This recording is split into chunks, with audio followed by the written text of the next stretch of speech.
नमस्कार, सुप्रभात। आज हम सभी लोग कक्षा 10 की पाठ्य पुस्तक कृतिका में संकलित माता का आंचल नामक पाठ का अध्ययन करेंगे। इसके लेखक शिवपूजन सहाय जी हैं। माता का आंचल नामक पाठ अपने आप में एक पारिवारिक पृष्ठभूमि को आधार में रखकर लिखा गया पाठ है, जिसमें एक माता और एक पिता का एक बच्चे के प्रति जो स्नेह होता है, उसी स्नेह को शिवपूजन सहाय जी ने बड़े ही मार्मिक शब्दों के साथ इस पाठ में रखने का प्रयास करते हैं। शिवपूजन सहाय जी आधुनिक हिंदी साहित्य के एक गद्यकार हैं, जिनका जन्म बिहार के भोजपुर जिला के में उनवास नामक गांव में हुआ 1893 ईस्वी में हुआ था।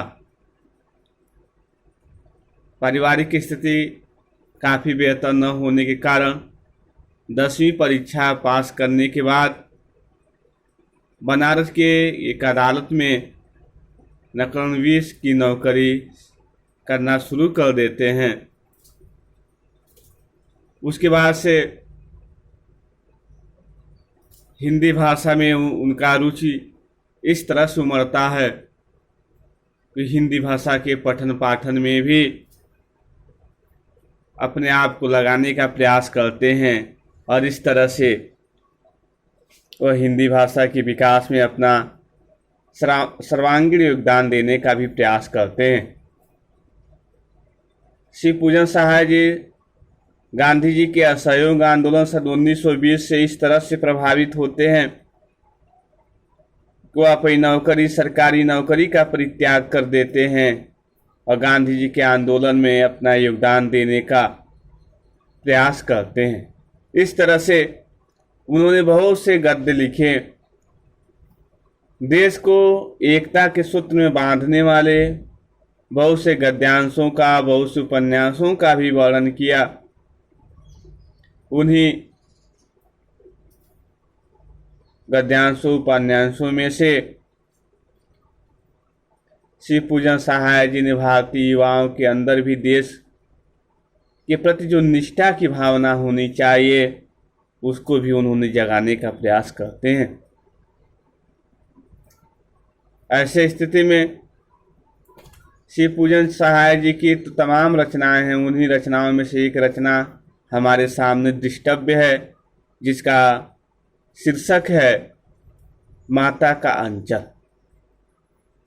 आइए हम लोग देखें माता के अंचल नामक पाठ के माध्यम से शिवपूजन सहाय जी हमें क्या बताने का प्रयास करते हैं। प्रस्तुत पाठ में जैसा हम सभी लोग जानते हैं कि शिवपूजन सहाय जी यह बताने का प्रयास करते हैं कि पिता बच्चों से बहुत प्रेम करते हैं, माता भी अपने बच्चों से बहुत प्रेम करती है। हर एक माँ बाप की यही प्रयास होता है कि वह बेहतर से बेहतर अपने बच्चों के जीवन को संवारने का प्रयत्न करें, अच्छे से लालन पालन करें, उनका पालन पोषण बेहतर हो, अच्छी तरह की शिक्षा व्यवस्था हो, और अच्छी से भोजन की व्यवस्था हो, और उन्हें बैठने के अच्छे से सुविधा हो। हर एक माता पिता का यह प्रयास होता है। पिता मेहनत करके कमाते हैं, बच्चे को खिलाने का प्रयास करते हैं, बच्चे के परवरिश में किसी बात की कमी न रह जाए, इसका हर संभव प्रयास करते हैं। लेकिन बच्चे अपने आप को सिर्फ माँ की गोद में सुरक्षित समझते हैं। यदि बच्चे की नज़रिए से देखा जाए, श्री पूजन सहाय जी यही बताने का प्रयास करते हैं कि यदि बच्चे की नज़रिए से देखा जाए तो ऐसे स्थिति में हम यह कह सकते हैं कि बच्चा अपने आप को माँ की गोद में ही बस सुरक्षित अपने आप को महसूस करता है। आखिर बच्चा माँ की गोद में ही अपने आप को सुरक्षित क्यों महसूस करता है? इसी बात का प्रसंग बनाकर शिव पूजन सहाय जी ने इस शीर्षक के माध्यम से यह बताने का प्रयत्न करते हैं कि माँ के बच्चे के नज़रिए से माँ पिता की अपेक्षा सर्वोत्तम होती है। आइए तर्कों के माध्यम से हम जानें शिव पूजन सहाय जी किस प्रकार से यह बताने का प्रयास करते हैं कि माँ बच्चे से के नज़र में किस तरह से श्रेष्ठ है, या पिता की अपेक्षा माँ का दर्जा बच्चे के हृदय में क्यों ज़्यादा है। पहली लाइनों से शुरू होता है, देखेंगे आप, जहाँ लड़कों का संग तहाँ बाजे मृदंग। शिव पूजन सहाय जी कहते हैं कि जहाँ लड़कों का संग होता है, जहाँ लड़के सब एकत्रित हो जाते हैं, वहाँ पर मृदंग मतलब ढोलक, जिस प्रकार ढोलक जब भारी भरकम आवाज़ बजती है तो अपने चारों तरफ के वातावरण के जितने भी सन्नाटे होते हैं उसको सब तोड़ देती है। उसी तरह से जब यह सब बच्चे इकट्ठा होते हैं और जब बच्चों का एक समूह या टोली इकट्ठा हो जाता है तो ऐसे बच्चे मृदंग की तरह शोर शराबा करना शुरू करते हैं। वहीं दूसरी लाइनों में वो तर्क देते हैं कि जहाँ बुढ़ों का संग अर्थात जहाँ हमारे गांव के बड़े बुजुर्ग लोग इकट्ठा हो जाते हैं, तहाँ खर्चे का तंग, तहाँ वह अपने अपने बचत, अपने अपने खर्च के बारे में एक दूसरे से लोग बताने का प्रयास करते हैं। लेखक लिख रहे हैं कि किस प्रकार से हमारा बचपन गुजरा। यह शिव पूजन सहाय जी ने अपने बाल्यावस्था की रचनाओं का चित्रण इस पाठ में करने का प्रयास करते हैं। एक जब वो बालक के रूप में शैशवावस्था में, बाल्यावस्था में जब अपना जीवन व्यतीत कर रहे थे तो उनके साथ जो घटनाएं घटित हुई, उन्हीं घटनाओं को बड़े मार्मिक ढंग से इस पाठ में वह रखने का प्रयत्न करते हैं। देखिए, कहते हैं कि हमारे पिताजी नित्य सुबह उठ जाते थे, दैनिक क्रिया से निवृत्त होकर वह नहा धोकर पूजा करने के लिए बैठ जाते थे और इस तरह से हमारा पिता का इतना सन्निकट था कि हम पिता के साथ ही हो लेते थे। अर्थात जैसे जैसे पिताजी सुबह सुबह नहाते धोते स्नान करते थे, चंदन टीका लगाते थे, उसी तरह से हम भी पिता के साथ उसी तरह का हम भी करते थे। केवल दूध पीने का नाता था। माता से के बारे में कहते हैं, माता के पास हम तभी जाते थे जब दूध पीने अर्थात भूख लग जाती थी या भोजन के लिए हम माता के पास जाते थे। बाकी सभी समयों पर हम अपने पिता के साथ ही रहने का प्रयास करते थे। पिता के साथ हम बाहर ही बैठक में सो जाते थे। पिताजी जैसे आते थे हम बाहर बैठक में सो जाते थे। उनके साथ ही साथ अपने साथ ही हमें उठाते और साथ ही नहला धुलाकर पूजा पर बिठा देते।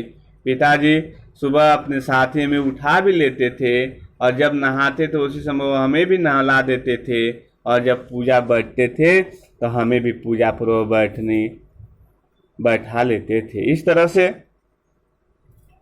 खूब भभूत भूत वह शरीर पर हम रमा लेते थे और इस तरह से कुछ हंस कर, कुछ झुझला कर, कुछ डांट कर वह हमारे चौड़े लीलार पर त्रिपुंड कर देते थे।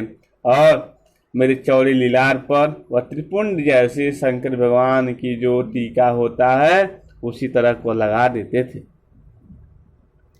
हमारे लीलार में भभूत खूब अच्छी लगती थी। सिर पे लंबी लंबी जटाएं थी। हमारे अभी उपनयन संस्कार भी नहीं हुए थे, लंबी लंबी जटाएं थी।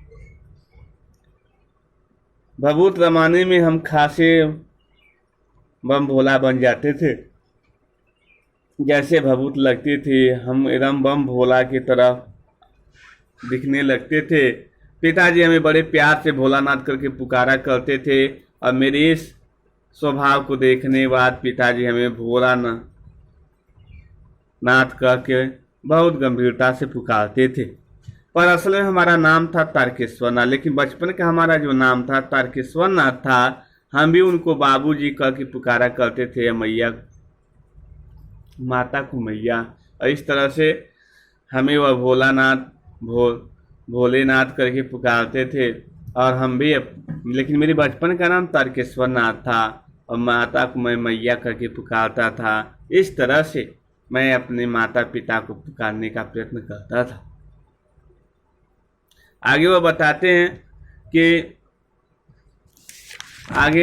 बताने का प्रयास करते हैं कि श्री पूजन सहाय जी कहते हैं, या हमारे पिताजी रामायण का पाठ करते समय जब वे उसे दर्पण में अपना मुंह निहारते देख हंसते।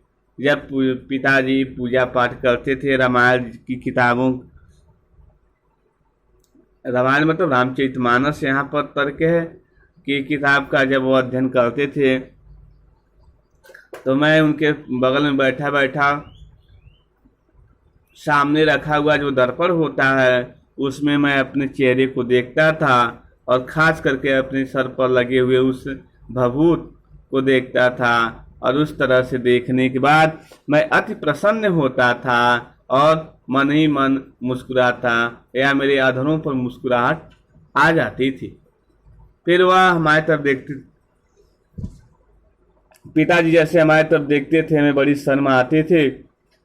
पिताजी पाठ कर 1000 बार राम नाम लिख राम बही में रखते। पिताजी की पूजा पाठ करने के बाद 1000 बार राम नाम का एक किताब थी, बही जिसको हम कहते हैं, उसमें 1000 बार लिखते। फिर 500 बार छोटे छोटे कागजों में और 500 बार छोटे छोटे कागजों पर लिखकर उसे आटों की गोलियों में रख लेते थे और इस तरह से लपेटकर मछलियों को खिलाने के लिए नदियों की तरफ चल देते थे। मैं भी कहाँ शांत होने वाला था, मैं भी उनके कंधे पर सवार हो जाता था और धीरे धीरे मैं उस नदी की तरफ चल जाता था। आते वक्त पिताजी उसे पेड़ की डाल पर बिछाकर झूला झुलाते। जब हम लोग वापस आते थे तो रास्ते में एक आम का वृक्ष था। उस आम की वृक्ष की डालियां बहुत मोटी मोटी थीं और बहुत नदी नीचे तक झुकी हुई थी। हमें पिताजी उसी आम की डालियों पर बिठा देते थे और झूला झुलाने का प्रयास करते थे और इस तरह से हम पिताजी के द्वारा किए जाने वाले इस कार्य से हम बहुत आनंदित होते थे और इस तरह से हम बहुत प्रसन्न होते थे। कृतिका की इस पहले वाले वीडियो में बस इतना ही। अगली वीडियो आगे के अवतरणों का अगली वीडियो में सारांश आपको मिलेगा, व्याख्या मिलेगी।